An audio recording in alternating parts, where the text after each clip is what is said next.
we have a new name for the coronavirus. The World Health Organization has officially called it Covid-19. Co for corona, Vi for virus, D for disease, and 19 because it started last year. The name, though, of course, isn't the most pressing concern. On Monday in China, it suffered its highest number of deaths in one day. 103 people died just in Hubei province alone. The overall death toll in China is now over 1,000, and more than 40,000 people have been infected worldwide. If there's any encouraging news, what it comes in the form of this chart from the Chinese authorities, it shows that the rate of new infections has started to fall 20% day to day in the last 48 hours. Nonetheless, the World Health Organization remains concerned about its spreading, particularly in developing countries. Here's the latest update from the WHO's Director General. If this virus makes it to a weaker health system, it will create havoc. To be honest, a virus is more powerful in creating political, economic and social upheaval than any terrorist attack. Well, as you'd imagine, China continues to take a range of measures to try and control this virus. Let me show you some of the most recent pictures. This is in Wuhan, the city where the virus was first detected, and these trucks are firing disinfectant all over the streets. We also have these pictures from inside one medical facility. We know thousands of patients are requiring treatment in Wuhan alone. And these pictures are also from Wuhan in a different hospital where, believe it or not, these are medics wearing full gear, as you can see, along with patients, all of whom are dancing together to try and boost morale. And we also have better news from these pictures. The people we're seeing getting into this particular ambulance are people we're told have been released from hospital because they've recovered from the virus. Well, health officials in China are also warning there's a particular problem in rural areas. The doctors there don't have enough equipment, and they want these village doctors to be given face masks and medical supplies to ensure the doctors themselves don't become infected. Now, they may have to be patient on this front, given the pressures we know are being exerted on Chinese supply chains. On that issue, here's Stephen McDonnell in Beijing. There's a crucial shortage of beds and equipment. People have been sleeping in gymnasiums and the like if they're sick. They're sort of setting up these kind of crude temporary hospitals for to act as isolation wards. And so, yeah, it is a pretty dire situation inside Hubei province, but right across China. I mean, it's funny, if you could see in detail, like out the window behind me, there's nobody out on the streets in Beijing either. People do not want to leave their homes. And in a funny way, it's the way the government would like it to be, because by not having people gathering, by having so many people in this city working from home or having staggered working arrangements so they're not all piling into the underground train system at the same time, does seem to have slowed the spread of this virus. Now, we know many hundreds of foreign nationals have chosen to leave the epicenter of the outbreak, Wuhan in Hubei province, but some have chosen to stay. We've been hearing from Doug Perez. He's a science and maths teacher from the US, but he's staying on alongside his Chinese girlfriend and his dog. Going out, doing basic stuff is kind of like a game of Tetris. You really do have to stay 6 feet away from people. So when you walk outside, you're careful. You're cognizant of everything you do, everyone you interact with. You have to wear gloves, masks, etc. And we mostly rely on deliveries for groceries. We've stocked up. We could hold out for a couple months. Still, when we need fresh fruits and vegetables, sometimes we do have to make a grocery run. And that in of itself poses tremendous risks. Well, in recent days, Chinese authorities have been increasingly criticized for their handling of the crisis. In particular, that's been driven by the death of the doctor who in December warned that a possible virus was emerging, and that information was suppressed by the authorities, and his death caused widespread public anger. Well, China's now sacked several senior officials over their handling of this coronavirus outbreak. Let's hear more on that from Stephen McDonnell again.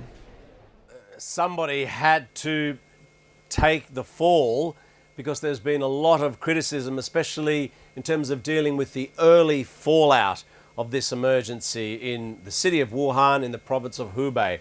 So the Communist Party General Secretary and also the director of that province's local health commission, they've both been sacked. But I think we don't expect it to end there. Now, the Chinese government is well aware how closely its actions are being watched around the world. On that issue, here's Imogen Fuchs at the WHO's headquarters in Geneva. There always is some politics in these issues. China's very sensitive about criticism that it may not have told the truth at the beginning, that it may not be handling the virus well. Taiwan is asking, as it always does when global health matters come up, to be treated as its own entity, its own individual country, which of course it is not recognised as such by the UN bodies. The WHO has said, please put politics aside. Information is going to be shared with everybody. Anybody who needs support will get it, whether country, public health authority, vaccine specialist. We all need to work together. Now, this graphic shows the number of reported cases worldwide. Japan on 161, Singapore 45, Thailand 32, South Korea 28. Those are the top 4 aside from China. And some of those cases in Japan include those on board a cruise ship. We've talked about this a lot on Outside Source. The ship remains quarantined in the port of Yokohama. There are 135 confirmed cases on board, but over 3,500 other passengers and crew must also wait on board for at least 2 weeks to pass. So that's one ship that's in the news. There's another in Thailand where passengers have been prevented from disembarking from a Dutch cruise ship, which is currently in Bangkok. Here it is. It's called the Westerdam. There are no confirmed infections on board, and initially it had been given permission to enter the ports. But after protests on social media, that decision was changed, all of which means this ship has had an extremely complicated story because it's already been turned away from ports in Japan, Taiwan and the Philippines. Well, for more on why the Thai authorities are so concerned about this particular ship, here's Nopon Wonganan from the BBC Thai service.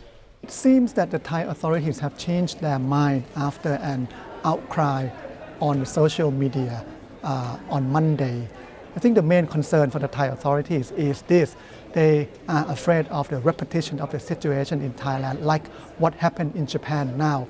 If you look at the latest figures, Japan has the highest number of coronavirus infections after China. Japan has about 161 so far as of today, and 135 of them came from passengers aboard this cruise ship off the Japanese coast, and that ship and the ship that was supposed to be coming to Thailand, they are owned by the same company, which is an American company. Now, here in the UK, this British businessman, Steve Walsh, has been centre of attention. He's thought to have infected 11 people after attending a conference in Singapore and then travelling to France and then on to the UK.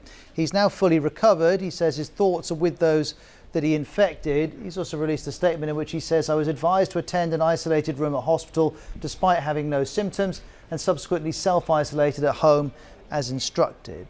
Well, we've also been given a broader briefing by the UK's Health Secretary, Matt Hancock. Dealing with this disease is a marathon, not a sprint. The situation will get worse before it gets better. We will be guided by the science. Be in no doubt, we will do everything that is effective to tackle this virus and keep people safe. Well, for more on how the government here in the UK is preparing for the potential spread of the virus, here's the BBC's health editor, Hugh Pitt. Matt Hancock, the Health Secretary, said there would be more capital funding. That's money for investment available for what he said would be urgent works by the NHS to invest in isolation facilities in hospitals and other facilities. Now, no sum of money has been attached to that, but I'm told by sources at the department this is asking hospitals and other trusts, other organisations to come forward and say this is what we need to finish off these pods that were first reported on last week. That is providing a facility if a patient comes in with suspected coronavirus, they can be isolated safely, and if it's proved negative, they can go on their way. If the test is positive, then obviously they'll go to another specialist facility to be treated. He said the whole thing globally would get worse before it got better, which is probably in line with international thinking, but he went on to say that he thought that the UK was doing all it possibly could to protect its citizens and ensure the virus didn't get out of hand.